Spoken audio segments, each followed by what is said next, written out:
नमस्कार दोस्तों, आप सभी का स्वागत है एक बार फिर से हमारे YouTube channel freedom education of India में।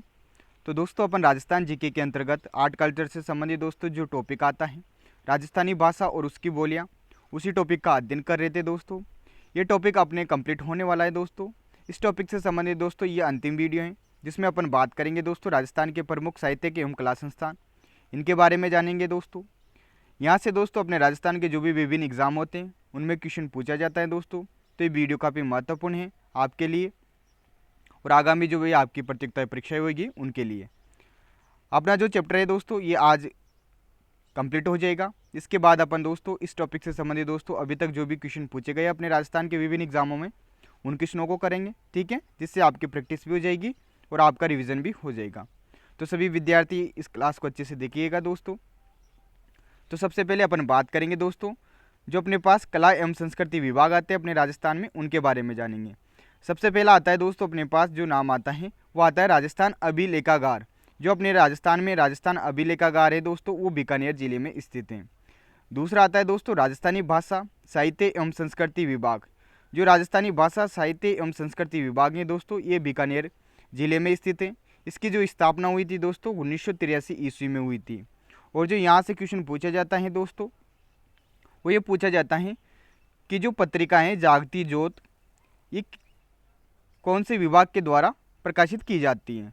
तो ध्यान रखिएगा दोस्तों जो अपने पास बीकानेर जिले में राजस्थानी भाषा साहित्य एवं संस्कृति विभाग है इसी के द्वारा एक पत्रिका जारी की जाती है जिसका नाम है जागती ज्योत। इसका क्वेश्चन काफ़ी बार अपने राजस्थान के एग्जामों में पूछा हुआ है, ठीक है। तो ये दोनों अपने पास बीकानेर में है, राजस्थानी अभिलेखागार और राजस्थानी भाषा साहित्य एवं संस्कृति विभाग, ठीक है। तीसरा आता है अपने पास जवाहर कला केंद्र। इसके बारे में तो आपको जानकारी होगी। जो जवाहर कला केंद्र है दोस्तों ये जयपुर में स्थित है। इसकी जो स्थापना हुई थी दोस्तों 1993 ईस्वी में हुई थी। जो जवाहर कला केंद्र है दोस्तों इसके जो वास्तुकार थे उससे भी क्वेश्चन पूछ लिया जाता है। तो ध्यान रखिएगा जो वास्तुकार हैं जवाहर कला केंद्र के वो चार्ल्स कोरिया हैं, ठीक है। जो चार्ल्स कोरिया हैं ये अपने पास जवाहर कला केंद्र के वास्तुकार हैं, ठीक है। ये जयपुर में स्थित हैं। चौथे नंबर पे आता है अपने पास रविंद्र मंच सोसाइटी। जो रविंद्र मंच सोसाइटी है मित्रों ये भी अपने पास जयपुर जिले में स्थित है। इसकी स्थापना 1963 ईस्वी में हुई थी।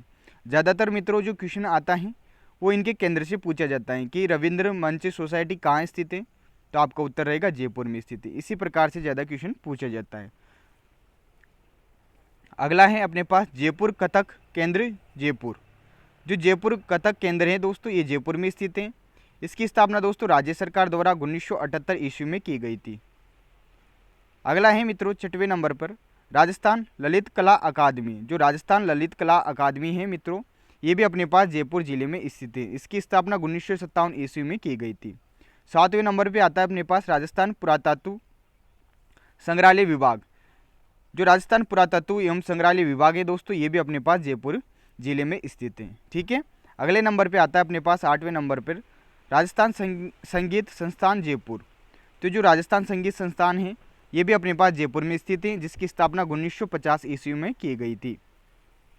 9वें नंबर पे आता है मित्रों राजस्थान संस्कृत अकादमी जो स्थित है ये भी जयपुर में स्थित है। तो ध्यान रखिएगा राजस्थान संस्कृत अकादमी कहाँ स्थित है, जयपुर में स्थित है। इसकी स्थापना 1982 ईस्वी में हुई थी। इसकी भी दोस्तों एक पत्रिका है जिससे क्वेश्चन पूछा जाता है। इसकी जो पत्रिका है उसका नाम है दोस्तों स्वर मंगला। जो स्वर मंगला पत्रिका है राजस्थान संस्कृत अकादमी जयपुर की पत्रिका है। जो राजस्थान संस्कृत अकादमी द्वारा जो पुरस्कार दिया जाता है उसमें मुख्य पुरस्कार है दोस्तों माघ पुरस्कार। जो माघ पुरस्कार हैं ये राजस्थान संस्कृत अकादमी जयपुर के द्वारा दिया जाता है। अगले नंबर पे अपने पास 10वें नंबर पर राजस्थान हिंदी ग्रंथ अकादमी। जो राजस्थान हिंदी ग्रंथ अकादमी है ये भी मित्रों जयपुर में स्थित है। इसकी स्थापना 1969 ईस्वी में की गई थी। अगला है मित्रों राजस्थान ब्रजभाषा अकादमी। ये भी अपने पास जयपुर में स्थित है जिसकी स्थापना 1986 ईस्वी में की गई थी। तो राजस्थान ब्रजभाषा अकादमी कहाँ है, जयपुर में स्थित है। इसी प्रकार दोस्तों राजस्थान उर्दू भाषा अकादमी ये भी जयपुर में है और राजस्थान सिंधी भाषा अकादमी ये भी जयपुर में स्थित है, ठीक है। तो ध्यान रखिएगा मित्रों राजस्थानी हिंदी अकादमी ये भी जयपुर में, राजस्थानी ब्रजभाषा अकादमी ये भी जयपुर में है, राजस्थान उर्दू भाषा अकादमी ये भी जयपुर में है और राजस्थान सिंधी भाषा अकादमी ये भी जयपुर में स्थित है। जो अपने पास राजस्थान उर्दू भाषा अकादमी और राजस्थान सिंधी भाषा अकादमी है, इन दोनों की स्थापना दोस्तों एक ही सन में की गई थी, 1979 में। ठीक है, 1979 में अपने पास, यानी कि 1979 में यहाँ पर राजस्थान उर्दू भाषा अकादमी और राजस्थान सिंधी भाषा अकादमी की स्थापना जयपुर में की गई थी।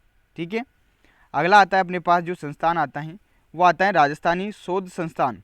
ये जोधपुर में स्थित है मित्रों, राजस्थानी शोध संस्थान, और इसके द्वारा भी एक पत्रिका जारी की जाती है जिसका नाम है परंपरा। जो परंपरा पत्रिका है दोस्तों, ये राजस्थानी शोध संस्थान जोधपुर के द्वारा प्रकाशित की जाती है। ठीक है, अगले नंबर पे आता है मित्रों अपने पास 13वें नंबर पर राजस्थान राज्य संगीत नाटक अकादमी। जो राजस्थान राज्य संगीत नाटक अकादमी है मित्रों, ये भी जोधपुर में स्थित है। ठीक है, मैंने आपको दोस्तों ये जो भी संस्थान है इस सीक्वेंस से बताएं, जैसे कि जयपुर जिले में स्थित जो भी संस्थान है वो एक साथ बताएं, बीकानेर में स्थित एक साथ बताएं। ठीक है, इससे क्या है आपको आसानी रहेगी याद करने में। तो मित्रों, राजस्थान राज्य संगीत नाटक अकादमी ये जोधपुर में स्थित है और इसकी स्थापना दोस्तों राजस्थान राज्य सरकार द्वारा 1957 ईस्वी में की गई थी। अगला आता है अपने पास संस्थान राजस्थान प्राच्य विद्या अकादमी संस्थान। जो राजस्थान प्राच्य विद्या अकादमी है मित्रों, ये भी अपने पास जोधपुर जिले में स्थित है। इसका क्वेश्चन काफ़ी बार एग्जाम में पूछा हुआ है अपने राजस्थान के एग्जाम में कि राजस्थान प्राच्य विद्या अकादमी कहाँ स्थित है, तो जोधपुर में स्थित है। ठीक है, सहकारी क्षेत्र का जो रूपायन संस्थान है दोस्तों, ये भी अपने पास जोधपुर में स्थित है और इसकी स्थापना 1960 ईस्वी में बोरुंदा गांव जोधपुर में की गई थी। तो ध्यान रखिएगा दोस्तों, राजस्थान प्राच्य विद्या अकादमी भी जोधपुर में है और इसी प्रकार रूपायन संस्थान, जो रूपायन संस्थान है ये भी अपने पास बोरुंदा गांव जोधपुर जिले में स्थित है। ठीक है, जिसकी स्थापना 1960 ईस्वी में की गई थी और यह सहकारी क्षेत्र का संस्थान है।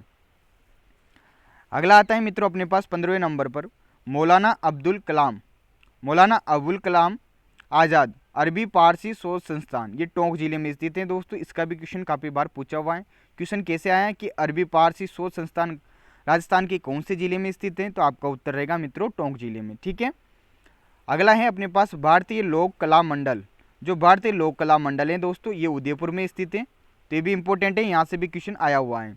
जिसकी स्थापना 1952 ईस्वी में की गई थी दोस्तों देवीलाल सामर के द्वारा। तो ये क्वेश्चन पूछा हुआ है कि जो भारतीय लोक कला मंडल उदयपुर है इसकी स्थापना किसके द्वारा की गई थी, तो आंसर हो जाएगा देवीलाल सामर के द्वारा। ठीक है, ये क्वेश्चन एग्जाम में आया हुआ है। अगला है मित्रों पश्चिमी क्षेत्र सांस्कृतिक केंद्र उदयपुर। जो पश्चिमी क्षेत्र सांस्कृतिक केंद्र हैं ये उदयपुर में स्थित है दोस्तों। इसकी स्थापना भारत सरकार द्वारा 1986 ईस्वी में की गई थी। तो ध्यान रखिएगा मित्रों, पश्चिमी क्षेत्र सांस्कृतिक केंद्र अपने राजस्थान के उदयपुर जिले में स्थित हैं।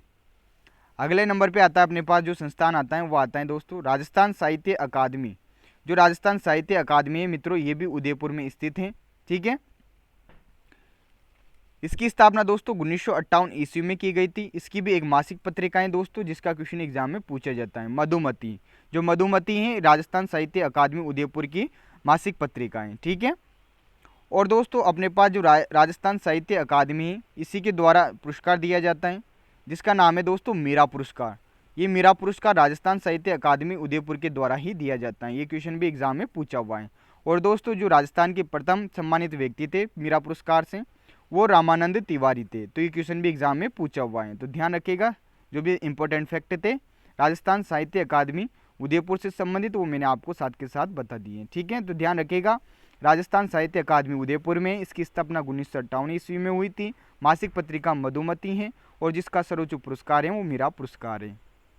ठीक है मित्रों, तो अपने पास कला और संस्कृति के जो संस्थान है कंप्लीट हो जाते हैं। इन सभी को आपको याद करना पड़ेगा दोस्तों। धीरे धीरे आप सभी को याद करोगे, एक बार अच्छे से अपने नोटबुक में इनको लिखिएगा दोस्तों, आपको याद हो जाएंगे। ठीक है, ज़्यादा परेशानी नहीं आएगी आपको याद करने में। अब देखते हैं मित्रों अपन जो आकाशवाणी केंद्र है अपने राजस्थान में उनके बारे में जानते हैं। ठीक है, यहाँ से भी क्वेश्चन पूछ लिया जाता है। तो मित्रों आकाशवाणी के बारे में अपन देखिए कि राजस्थान के जो प्रथम आकाशवाणी केंद्र की जो स्थापना हुई थी ये जयपुर में हुई थी, जिसका उद्घाटन दोस्तों 9 अप्रैल 1955 को किया गया था। तो ध्यान रखिएगा, जो राजस्थान का प्रथम आकाशवाणी केंद्र है वो जयपुर में ओपन किया गया था 9 अप्रैल 1955 ईस्वी को। ठीक है, वर्तमान में राजस्थान में 17 आकाशवाणी केंद्र स्थापित किए जा चुके हैं। ठीक है, अगला है मित्रों दूरदर्शन। तो दूरदर्शन के बारे में भी जानकारी ले लेते हैं कि भारत में 15 सितंबर 1959 ईस्वी में दिल्ली में दूरदर्शन सेवा प्रारंभ हुई थी। तो भारत में जो सर्वप्रथम दूरदर्शन सेवा प्रारंभ हुई थी वो 1959 ईस्वी में हुई थी दोस्तों। ठीक है, यहाँ पर 1959 ईस्वी आएगा मित्रों, 1559 नहीं आएगा। ठीक है, सेवा प्रारंभ हुई थी दिल्ली में। ठीक है, राजस्थान में पहले दूरदर्शन केंद्र ने मार्च 1977 में अपना कार्य प्रारंभ किया था। तो जो राजस्थान में पहला दूरदर्शन था उसने जो कार्य प्रारंभ किया था वो मार्च 1977 में किया था दोस्तों। प्रदेश में इस समय 52 दूरदर्शन प्रसारण केंद्र स्थापित किए जा चुके हैं। ठीक है, तो आपके ये टॉपिक कंप्लीट हो जाता है दोस्तों। राजस्थान के प्रमुख साहित्यिक एवं कला संस्थान। ठीक है, जो भी इंपॉर्टेंट थे दोस्तों आपकी एग्जाम की दृष्टि से, जहाँ से क्वेश्चन जनरली पूछा जाता है वो सभी मैंने आपको इस वीडियो में एक साथ कवर करवा दिए। ठीक है, आकाशवाणी केंद्रों के बारे में अपन ने जान लिया है। इसके अलावा दोस्तों दूरदर्शन के बारे में अपन ने जानकारी प्राप्त कर ली है। अब कुछ इंपॉर्टेंट नोट है दोस्तों, इसे ध्यान रखिएगा। जो मैंने आपको ग्रंथ बताए थे दोस्तों राजस्थानी भाषा की, उन्हीं से संबंधित दोस्तों इंपॉर्टेंट नोट हैं आपकी एग्जाम की दृष्टि से। अपने पास जो राजस्थानी साहित्य में विभिन्न साहित्य आते हैं दोस्तों, जैसे कि जैन साहित्य हो गया, चारण साहित्य हो गया, लोक साहित्य हो गया। इसी के अंतर्गत दोस्तों जो जैन साहित्य का जो प्रथम ग्रंथ है दोस्तों, और जो अपनी राजस्थानी भाषा का जो प्राचीनतम जो ग्रंथ है वो भरतेश्वर बाहुबली गौर है। ठीक है, भरतेश्वर बाहुबली गौर, जिसकी रचना दोस्तों ब्रजसेन सूरि के द्वारा की गई थी 12वीं सदी में।